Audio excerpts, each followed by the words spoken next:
విజయదశమి రోజు, చివరి రోజు విజయదశమి కదా.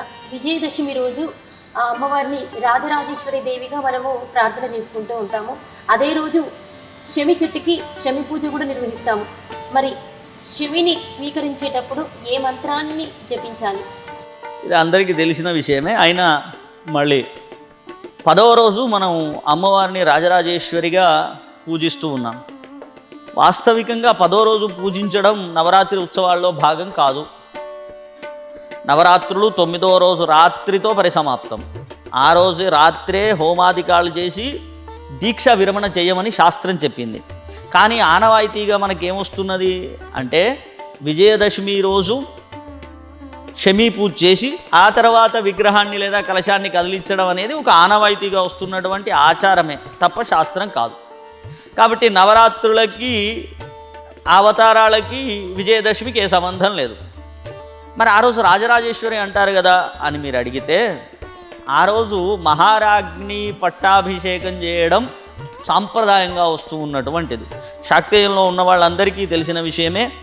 మహారాజ్ఞి పట్టాభిషేకం చేసి అంటే 9వ రోజు రాత్రి ఆమెకు విజయం ప్రాప్తించింది. మహిషాసురుడు సంహరించబడినాడు కాబట్టి దశమి విజయదశమిగా పిలువబడుతూ ఉన్నది. ఆ రోజు అమ్మవారికి పట్టాభిషేకం. యుద్ధం గెలిచిన తర్వాత జరిగేది పట్టాభిషేకమే కదా. ఆ పట్టాభిషేకానికి నవరాత్రులకి సంబంధం లేదు. ఇకపోతే శమీ పూజకి దుర్గా నవరాత్రులకి సంబంధం లేదు. నవరాత్రులు చెయ్యని వాళ్ళు కూడా శమీ పూజ చేస్తారు. అటువంటి వాళ్ళందరూ కూడా శమీ శమయతే పాపం శమీ శత్రు వినాశనం అర్జునస్య ధనుర్ధారి రామస్య ప్రియదర్శిని అనే శ్లోకాన్ని చదువుతూ ఆ శమిని స్వీకరించడం మన తెలంగాణ ప్రాంతంలో ముఖ్యంగా ఈ శమికి బంగారం అని పేరు. ఈ శమిని అందరూ సాధారణంగా శమి జమ్మి అని పిలుస్తాను, కానీ మన దగ్గర బంగారం అని పిలువచ్చే ఒక ఆనవాయితీ, ఒక సాంప్రదాయం ఉన్నది. ఎందుకంటే ఇది ఐశ్వర్యాన్ని కలిగించేది, దుఃఖాలని పోగొట్టేది. అర్జునస్య ధనుర్ధారి. పాండవులు వనవాసానికి వెళ్ళినప్పుడు, అరణ్యవాసంలో ఉన్నప్పుడు వాళ్ళ ఆయుధాలన్నీ కూడా శమీ వృక్షం మీద సర్పాలై ఉన్నవట. అంతేకాదు, అంతకంటే ముందు యుగంలో, త్రేతాయుగంలో రామచంద్రమూర్తి సీతాదేవి కోసం అన్వేషణ చేస్తూ ఉన్నప్పుడు కూడా ఈ నవరాత్రి ఉత్సవాలను నిర్వహించి శమిని పూజించినట్టుగా, శమీ చెట్టును పూజించినట్టుగా, తద్వారా సీతాదేవిని కనుక్కునేట్టుగా ఆయన అనుగ్రహింపబడినట్లుగా శాస్త్రం చెప్తున్నాయి. అందుకే అర్జునస్య ధనుర్ధారి రామస్య ప్రియదర్శిని. రామస్య ప్రియదర్శిని అంటే రామునికి ప్రియమైంది ఏమిటి? సీతాదేవిని చూపెట్టినటువంటిది, అంటే రాముని కష్టాలను పోగొట్టినటువంటిది ఇది అని. అలా మన కష్టాలని కూడా పోగొడుతుంది అని ఒక రహస్యం. రెండవ రహస్యం ఏమిటి అంటే జమ్మి చెట్టు శనికి ప్రతీక, శని యొక్క సమిధ. ఈ జమ్మి చెట్టును ఇప్పుడు కరంగుళి మాలలను వేసుకుంటూ ఉంటారు కదా, అది జమ్మి చెట్టు వేరుతో తయారు చేసినటువంటిదే. సరే, ఏదైనా ఈ శనికి సంబంధించినటువంటి మొక్క అది, దాన్ని పూజించడం వల్ల శని దోషాలన్నీ నివారింపబడి ఆయన అనుగ్రహం కూడా కలుగుతుంది అనేటువంటిది ఇంకొక రహస్యం. ఇకపోతే నవరాత్రి ఉత్సవాల్లో ఈ శమికి సంబంధించినంత వరకు ఈ కరంగుళి మాలని సప్తమి, అష్టమి, నవముల్లో అమ్మవారి దగ్గర పెట్టి పూజించి, దశమి నాడు దీన్ని మీరు ధరించి శమీ పూజ చేసి ధరించినట్టయితే మంచి ఫలితం ఏర్పడుతుంది అని వెనుకట పెద్దలు చెప్పేది రహస్యంగా. ఇప్పుడు అంతా బహిర్గతమైపోయి అందరికీ తెలిసింది. దాన్ని పాటించి శుభాలని పొందాల్సిందిగా విజ్ఞప్తి. గురువుగారు, దేవీ శరణవరాత్రుల్లో ఎవరైతే అంటే దీక్ష తీసుకున్న వాళ్ళు కావచ్చు, దీక్ష తీసుకుని వాళ్ళైనా కూడా పులుపు తినకూడదు అని చెప్పేసి అంటారు. మరి ఆ అమ్మవారికి పులిహోరని, అంటే నిమ్మకాయ పులిహోర కావచ్చు, చింతపండు పులిహోర కావచ్చు, అమ్మవారికి నైవేద్యంగా సమర్పిస్తూ ఉంటాము. మరి పులుపు తినొద్దు అని ఆ అమ్మవారికి పులుపుని నైవేద్యంగా పెడుతున్నాం కదా, దీని వెనుక ఉన్న ఆంతర్యం ఏంటి? సాధారణంగా నవరాత్రుల్లో పులుపు తినొద్దు అని బయట అందరూ కూడా అనుకుంటూ ఉండే విషయం వాస్తవమే. కానీ ఇది శాస్త్ర విరుద్ధం. ఎందుకంటే పులుపు షడ్రుచుల్లో ఒకటి. షడ్రుచోపేతమైనటువంటి షడ్రుచులతో సమాయుక్తమైనటువంటి నైవేద్యాన్ని అమ్మవారికి సమర్పించవచ్చు. అయితే కేవలం సంతోషిమాత దీక్ష ఉన్న వాళ్ళకి మాత్రం ఏ పులుపు అంటదు. అది నిమ్మకాయ పులుపు కావచ్చు, చింతకాయ పులుపు కావచ్చు, ఇంకే రకమైన పులుపు అయినా అది సంతోషిమాత దీక్షలో ఉన్న వాళ్ళకి మాత్రమే. అది కూడా కేవలం శుక్రవారం మాత్రమే. మిగతా రోజుల్లో సంతోషమాత దీక్ష ఉన్నవాళ్ళు కూడా మిగతా రోజుల్లో అన్ని పులుపులని వాడవచ్చు. నవరాత్రుల్లో చింతపండు పులుపుని, నిమ్మకాయ పులుపుని కూడా అమ్మవారికి విశేషంగా వాడవచ్చును నిరభ్యంతరంగా.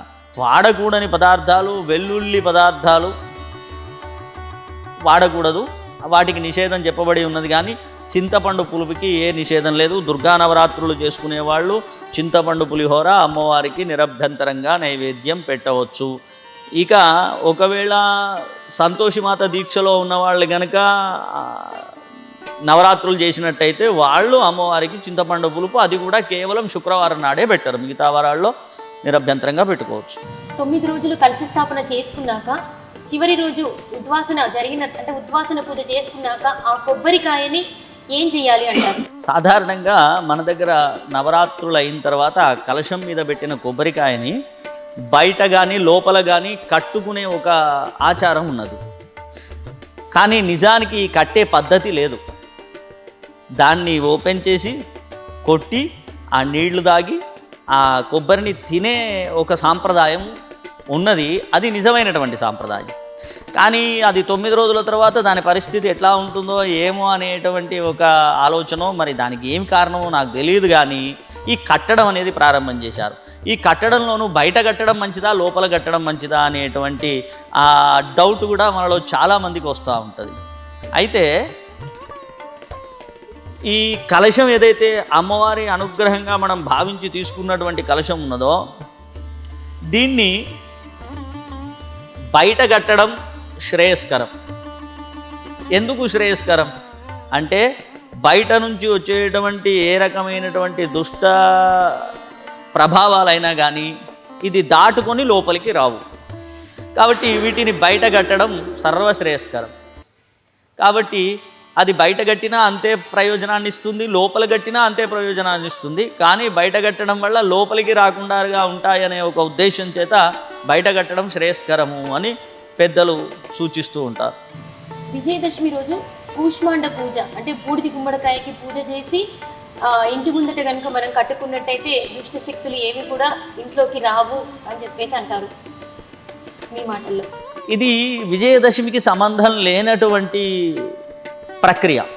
బూడిది గుమ్మడికాయకి పూజించి మీరు ఏ అమావాస్య రోజైనా ఆదివారం రోజైనా కానీ కట్టుకుంటే దుష్టశక్తులు లోపలికి రాకుండారుగా, నరదృష్టి లేకుండారుగా అది మిమ్మల్ని కాపాడుతుంది. కానీ విజయదశమి నాడు కట్టుకుంటేనే అనే ప్రసక్తి లేదు అందులో.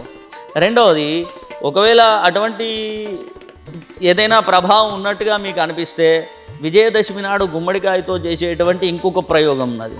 ఏమిటంటే ఆ గుమ్మడికాయ మీద ఒక 2 హారతి కర్పూరాలు పెట్టి వెలిగించి దాన్ని మీ ఇంటి ముందు ద్వారం ముందు, అంటే ఇంట్లో ఎవ్వరూ ఉండొద్దు, పిల్లలు కానీ వేరే వాళ్ళు ఎవరు లేకుండా అందరూ బయటికి వచ్చి ఆ ద్వారం ముందు దాన్ని 3 సార్లు తిప్పి పక్కన వేసేసి అక్కడ మీరు కాయనికి బలిగా ఇవ్వడం అనేటువంటిది ఒక సాంప్రదాయంగా వస్తూ ఉన్నటువంటిది. ఇప్పుడు సాధారణంగా మనము వాహన పూజలు చేసుకున్నా అట్లాగే మనం నిమ్మకాయ బలి ఇస్తాం.